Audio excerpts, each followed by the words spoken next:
ధర్మము నుండి సుఖము, ధర్మము నుండి సర్వము లభిస్తుందనే మహాభారతం నుంచి స్వీకరించిన ఆలోచనల ఆధారంగా రూపొందించిందే ధర్మపీఠం కార్యక్రమం.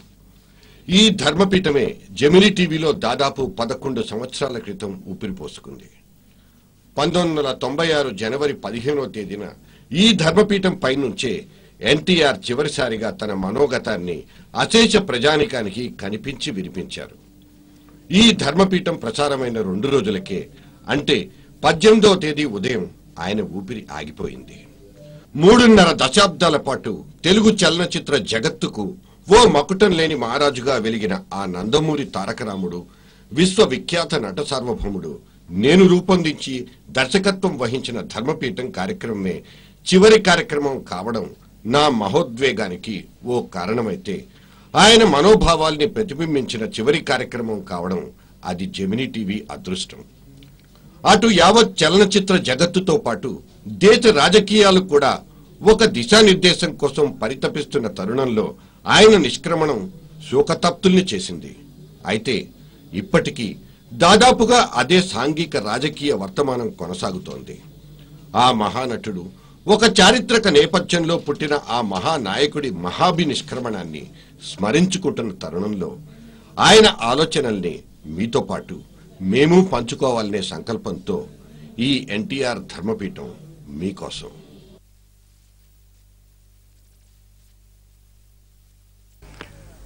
మీ వీక్షకుల యొక్క పరిపూర్ణమైన సహకార సంయోజాలతో మీ యొక్క సంస్థ అభివృద్ధి చెందాలని, ప్రజల ఆశీస్సులు ఆమోదాలు అందుకోవాలని నేను హృదయపూర్వకంగా ఆకాంక్షిస్తూ, మరి ఈనాడు నాతో ప్రారంభించబడ్డ ఈ ధర్మపీఠం కార్యక్రమం ప్రజలకు అందరికీ ప్రయోజనకారిగా, వారి సంక్షేమానికి, అభ్యుదయానికి పూర్తిగా దోహదం చేయగలదని, ఎవరైతే అట్టడుగున బడుగు బలహీన దళిత వర్గాల వారిగా ఇప్పటికి స్వాతంత్రం వచ్చి 48 సంవత్సరాలు అయినప్పటికీ కూడా ఇంకా బాధల్లోనే ఉన్నారు, తిండి లేక సావలేక బ్రతుకుతున్నారు, వారికి సరైన విధానంలో సరైనటువంటి స్ఫూర్తితో దోహదం చేయగలదని నా పరిపూర్ణమైనటువంటి విశ్వాసం. కాబట్టి ఈనాడు మరొకసారి మీకు, మీ సంస్థకు జయకాంక్షలు అందజేస్తూ నేను ఈ కార్యక్రమాన్ని ప్రారంభిస్తున్నాను. పేదవాడే దేవుడు అనే మాటల్ని తాను పార్టీ స్థాపించిన నాటి నుంచి కొన్ని లక్షల సార్లు బహిరంగ సభల్లో ఎలుగెత్తి అరిచిన ఎన్టీఆర్ తన ఎన్నికల మేనిఫెస్టోలో ప్రకటించిన వాగ్దానాలు చారిత్రాత్మకమైనవి. తినడానికి తిండి, ఉండడానికి ఇల్లు, ఇలా ఈ విషయాల్లో ఎన్టీఆర్ది మడమ తిప్పని విధానం. తినటానికి తిండి, కట్టడానికి బట్ట, ఉండటానికి నీడ ప్రతి స్వతంత్ర భారత పౌరుడికి ఇవ్వాలి. 2 రూపాయల బియ్యం అడిగారు, ఇచ్చాను. మద్యపాన నిషేధం నా ఆడబిడ్డలు కోరారు, నేను ఇచ్చాను. అదే రైతులు మేము వాడే విద్యుత్ శక్తి సంవత్సరానికి ఒక హార్స్ పవర్ 50 రూపాయలకి ఇస్తానని కూడా చెప్పాను, చేశారు. ఎలిమెంటరీ ఎడ్యుకేషన్, స్కూల్ ఎడ్యుకేషన్ పిల్లలందరికీ కూడా ఫ్రీగా ఇవ్వాలి, ఉచితంగా ఇవ్వాలి. వారిని ఆదర్శవంతమైనటువంటి స్వతంత్ర భారత పౌరుడిగా తయారు చేసేటటువంటి ప్రయోజనకరమైన విద్యను వారికి బోధించాలి. ప్రజాస్వామ్య పద్ధతిలో నా ఆలోచనలో ముందు గ్రామం ఉండాలి, పల్లెటూళ్ళు ఉండాలి. పల్లెటూళ్ళే ఈ దేశానికి పట్టుకొమ్మలని పూజ్య బాపూజీ చెప్పారు. ఆ విధానాన్ని అనుసరించి ముందు మన పల్లెటూళ్ళన్నీ కూడా ఆదర్శవంతమైనటువంటి ఆరోగ్య కేంద్రాలుగా మార్చబడాలి. అతి అభివృద్ధిని కోరేటటువంటి సంస్థలుగా అభివృద్ధిపొందించబడాలి. దాని తర్వాత మండల్స్, ఆ మండలం తప్పకుండా ఒక మెయిన్ హాస్పిటల్ ఉండాలి, ఒక 10 పడకల ఉన్నటువంటి ఆసుపత్రి, అక్కడ ఒక సంచార వైద్య వాహనం ఉండాలి. కనీసం అది వారానికి ఒక్కసారైనా ప్రతి గ్రామానికి వెళ్ళి అక్కడ ఉండేటటువంటి ఆ పల్లెటూరి వాసులకి, ఆ పేదవాళ్ళకి ఉచితంగా వైద్యం చేసే పూర్తి బాధ్యత కలిగి ఉండాలి. భారత రాజ్యాంగం లిఖించబడింది అచేచ ప్రజల అభ్యున్నతి కోసమేనని, ప్రజాస్వామ్యంలో ప్రజలెన్నుకున్న ప్రభుత్వాలు మాత్రమే అధికారంలో ఉండాలన్న ఆయన మాటల గురించి ఇక్కడ మళ్లీ టీకా తాత్పర్యాలు చెప్పుకోని అవసరం లేదేమో. ప్రభుత్వాలు ప్రజల అభిమతానుసారం పరిపాలించలేని నాడు ఆ ప్రతినిధులు గద్దె దిగాలని, ఒకవేళ దిగని పక్షంలో అటువంటి వారిని రీకాల్ చేసే హక్కు ప్రజలకు ఉండాలన్నది ఎన్టీఆర్ మనసా వాచా నమ్మిన అభిప్రాయం. అందుకే ఆ విధంగా మన రాజ్యాంగాన్ని మార్చాలని ఆయన పదే పదే చెప్పేవారు. రాజ్యాంగంలో వచ్చినటువంటి దురదృష్టకరమైన విధానం, ప్రజలందరూ కలిసి కొద్ది మందిని ఎన్నుకుంటున్నారు. ఆంధ్ర రాష్ట్రంలో ఉన్న ప్రజలందరూ కలిసి 292 మంది శాసనసభ్యుల్ని ఎన్నుకుంటున్నారు. మరి వారి నిర్ణయాలన్నీ కూడా ప్రజలకే అందుతున్నాయా, ప్రజలను దృష్టిలో పెట్టుకుని చేసినవా అనుకుని మనం ఆలోచిస్తే ఎందుకు లంచగొండితనాలు ఉన్నాయి, ఎందుకు ప్రజాస్వామ్యం ద్రోహం చేయబడుతుంది, ఎందుకు ప్రజలు ద్రోహం చేయబడుతున్నారు, ఎందుకు మానవులు, పేదవాళ్లు, ఈనాడు అట్టడుగున ఉన్నటువంటి బడుగు బలహీన దళిత వర్గాల వారు, వెనకబడ్డ తరగతుల వారు, అల్పసంఖ్యాక వర్గాల వారు, వీరందరూ సమస్యలతో ఇంకా ఉన్నారు. వారి సమస్య తీరలేదు. తీరుస్తామని ఓట్లు వేసుకుంటున్నారు, కానీ ఓట్లు తీసుకుని గెలిచిన తర్వాత ఎవరైతే ఓట్లు వేస్తారో వాళ్ళని విస్మరిస్తున్నారు, మరిచిపోతున్నారు. అందుకే ప్రజాస్వామ్యం, రాజ్యాంగమే మోసం చేయబడింది. కాబట్టి ఈనాడు జాతీయ పరంగా నా ఉద్దేశం, రాజ్యాంగం మార్చబడాలి.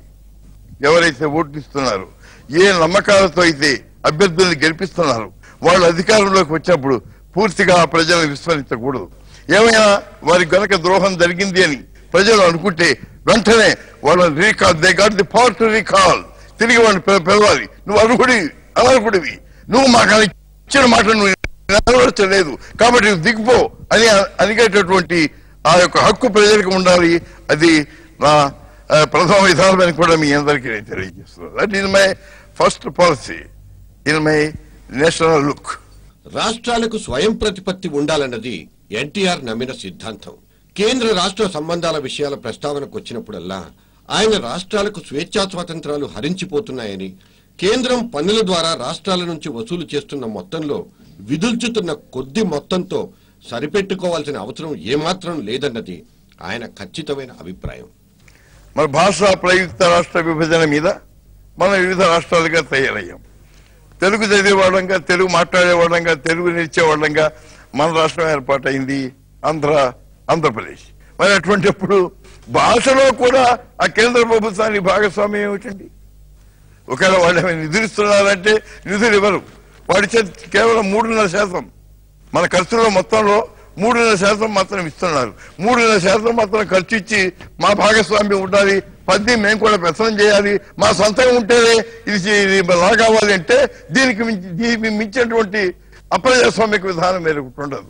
కాబట్టి అభివృద్ధి కార్యక్రమాల విషయంలో పూర్తిగా వారి శక్తిని ఉపయోగించుకొని రాష్ట్రాలన్నీ కూడా అభివృద్ధి చేసుకోవడానికి more autonomous power to the state should be given. వాళ్ళ హక్కులు ఇవ్వాలన్నది నా 3వ పాయింట్. క్రమశిక్షణ ఎన్టీఆర్ జీవన విధానం. క్రమశిక్షణ ఆయనకు ఆరో ప్రాణం. తాను వ్యక్తిగతంగా ఒక సుశిక్షితుడైన సైనికుల్లా మెలగడమే కాకుండా తన కుటుంబం, పార్టీ సభ్యులంతా క్రమశిక్షణతో ఉండాలని కోరుకునేవారాయన. వ్యక్తిగా తనదైన కఠోర నియమ నిబంధనలు, ప్రవర్తనా శైలిని కలిగి ఉండడమే కాకుండా వాటిని తూచా తప్పకుండా ఆచరించమని అందరినీ నిర్దేశించడంతో ఆయనకు చండశాసనుడనే పేరు కూడా వచ్చేసింది. క్రమశిక్షణ అనేది ఆదర్శమైన మానవత్వం. తండ్రిని తండ్రిగా గౌరవించడం, బిడ్డను బిడ్డగా ప్రేమించడం, భార్యను భార్యగా గౌరవించడం, ఇది క్రమశిక్షణ. ఒకటిగా ఉండాలి, ఐకమత్యమే చేయం, అందరూ కలిసికట్టుగా పనిచేయాలి. అలా పనిచేస్తే గానీ ఈ పేదవర్గానికి మనం నిష్కృతి కల్పించలేమన్న భావం ఇంకా నా మనసులో ఉంది. అదే నా నమ్మకం, అదే నా విశ్వాసం, అదే నా అంకితమైన భావం. ఎన్టీఆర్ది ముగిసిన శకమే అయినా ఆయన అభిప్రాయాలు, పథకాలు పేర్లు మార్చుకుని ప్రత్యక్షమవుతున్న వర్తమానం ఇది.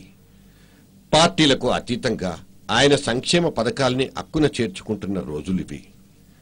కాలచక్రం ఎవరి కోసం ఆగదు. కానీ గతించిన కాలంలోని విలువైన అనుభవాల్ని మన గుండెలోతుల్లో నుంచి తీసి అప్పుడప్పుడు ఒక్కసారి తడిమి చూసుకోవాలనిపిస్తుంది. ఎన్టీఆర్ అమర్ రహే.